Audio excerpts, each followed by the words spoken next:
Alright, guys. So, remember when I said I was gonna do a review of Immortal Thor in the previous video in the near future? Well, the near future is now. We're gonna be talking about Immortal Thor, All Weathers Turn to Storm. This is the start of the Al Ewing run of Thor, which is still going on as of this recording. This series, basically... also, this was sent as part of the Marvel Haul from my friend Chris. Chris, thank you once again. And basically, this was the start after the Donny Cates run. Al Ewing had a hand in helping Cates after the accident towards the end that cost him basically a lot of motor function as well as a lot of his memory. So basically, he did take over for a short time, writing that in a story that involved Venom. And there is a plot line that I hope in Immortal Thor they go back to. I'll just spoil it now, since it's been out for a while. In the Donny Cates Thor run, during the Venom team-up, a piece of the Venom symbiote gets left behind in Asgard, and it trickles down to where Donald Blake, who had become a villain, it's a whole thing in the early parts of Donny Cates' run, and the symbiote drops onto a chained-up Donald Blake, and bonds with him, but he's still locked up down there. I really hope, since Al Ewing wrote that, I hope they come back to that plot point. I hope he comes back to that plot point in this storyline, in his run. He's doing a lot that I'm really excited to read, especially the following story arc, which involves Dario Agger, which they build up here in this series. And again, it really shows off Al Ewing's let's say, discontent with media, shall we say. But yeah. So let's talk about this run. So Thor has now gotten back into his old classic costume. He's still Thor. He's still the king of Asgard.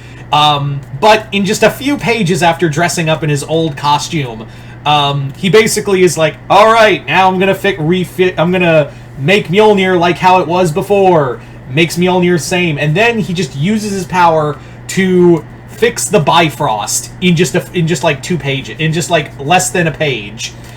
Because during the Cates run, Thor and Hulk had a fight, and Thor, who was exposed to gamma radiation, hulked out and destroyed the Bifrost. It's kind of weird that, like, Al Ewing, who did help a lot of Cates' run, suddenly decided to go back on a lot of things. The only thing he hasn't reversed is, and I know it's not probably intentional, but, like, the only thing he hasn't really reversed is Thor being king. Although, I would imagine, again, his run is still going, so we'll just have to wait and see how that all plays out. Now, I know I sound like I'm shitting on this book. I just thought I'd get the negatives out of the way first. Because there aren't really a lot of negatives other than... And it's not really an Al Ewing thing, honestly. It's not really even a thing for Al Ewing to really go after.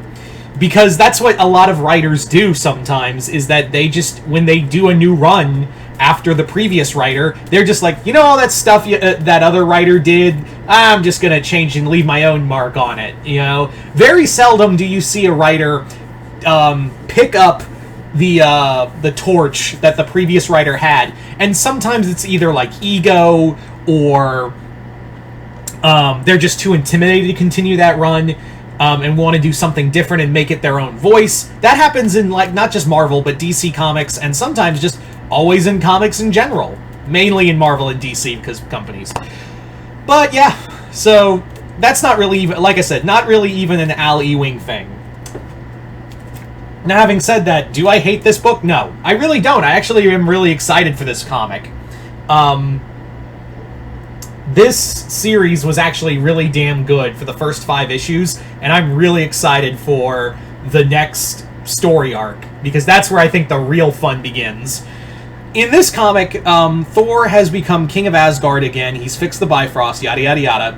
And he's like, yeah, I'm back in Midgard, and I'm putzing around in Midgard. But then, out of nowhere, a new threat has arisen from the depths of space.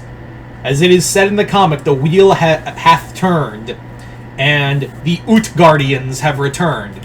Who are the Utgardians? Well, the Utgardians are basically the gods before gods. The Utgard Thor, known as Thorinos, or Toranos. Yeah, I think it's Toranos.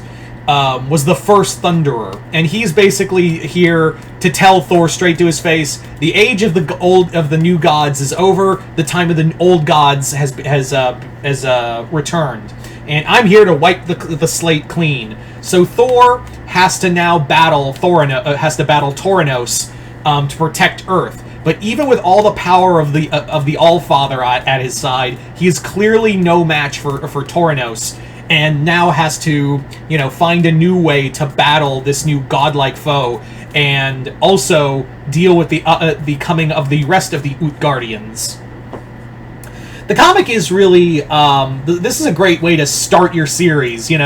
Al Ewing, of course, of Immortal Hulk fame, really knows how to build up action and tell an overarching story for a long time. So while we're dealing with a different story arc, which again we set up in this, involving Dario Agger, who again I'll go back to why I think that plotline with Venom is going to be a important thing in a moment.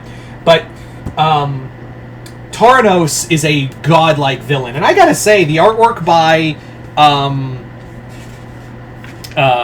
Martin Coccolo is awesome. It reminded me a lot of Nick Klein's artwork for a second. I was like, did Nick Klein do this? Did he do the artwork? But no, he did not. In fact, let me show you fucking Toranos right now. This guy. Yeah. Just a fucking... Yeah. There's like a 2-page spread to showcase this guy. Like 2 back-to-back 2-page spread. Did you ever think that was possible, right? Yeah. So Thor has to find a way to overcome Toranos. And in order to do that, he has to make a deal with Loki and encounter Loki's their most evil form. We don't know the full story of that Loki, of that variant of Loki, but it is supposed to be the most evil form that Loki had ever taken, and Thor kind of freaks out a bit. I will say that whole issue of Thor learning learning a lesson from the most evil Loki, the teller of tales, as he's known as they're known as, I should say, excuse me. They basically tell Thor, there's only one, there's a riddle here that you need to solve. And it's kind of interesting because I was like, really? It was just the helmet? All right. Interesting. I won't go into what that all ensues, but yeah. But then the whole thing culminates to Thor creating a new Thor core, which the Thor core has always been like a dumb thing from the 90s, but it was really cool to see it here and how Ewing utilizes it, bringing together Storm, who's dealing with keep in mind, Storm's dealing with a lot of Arakko under attack during the fall of X. So she's not really, she's just like, get the fuck out of my face, Thor. I don't have time for, what the fuck is that?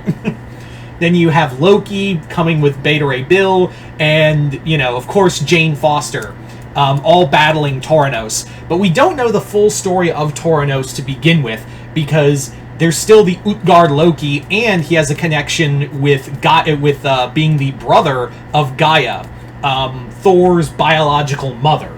Yeah, it's not Freya who is his mother. She's the adopted mother.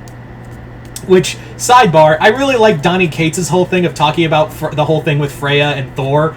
There's a great moment in his comic where they're just having a conversation where he's like, he's like talking to Freya, he's like, I don't know who's my real mother. Is it Gaia? Is it some guy, some phoenix possessed person that my dad banged? I don't know. But she has this great moment where she's like, mother was the first word you said, and you said it to me. So it was almost like Donny Cates like, it doesn't matter. She's his mom.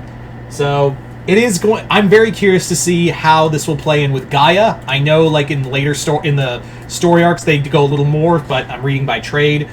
And of course, like I said, the whole thing with Dario Agger, literally buying Marvel to get a one-up on Thor with Executioner and Enchantress. Again, we hadn't seen Agger since Immortal Hulk, And I thought he was dead. I thought Zemnu, during the Immortal Hulk storyline, I thought Zemnu killed him. I legit thought Zemnu killed him, but no, he didn't die, but he certainly fucked him up.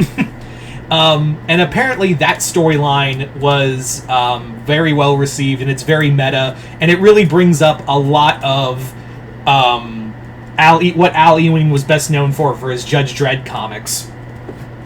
But yeah, this was a great intro. I know I had some negativity here and there, but those are few and far between, because this was a great comic regardless. It's also very clear that Ewing knows Norse mythology. He brings up like some deep cut stuff. He even doesn't call them the Asgardians. He calls them the Aesir, which is their actual. Yeah, for those who don't know, the gods of the Norwegian gods, the Asgardians, aren't called Asgardians.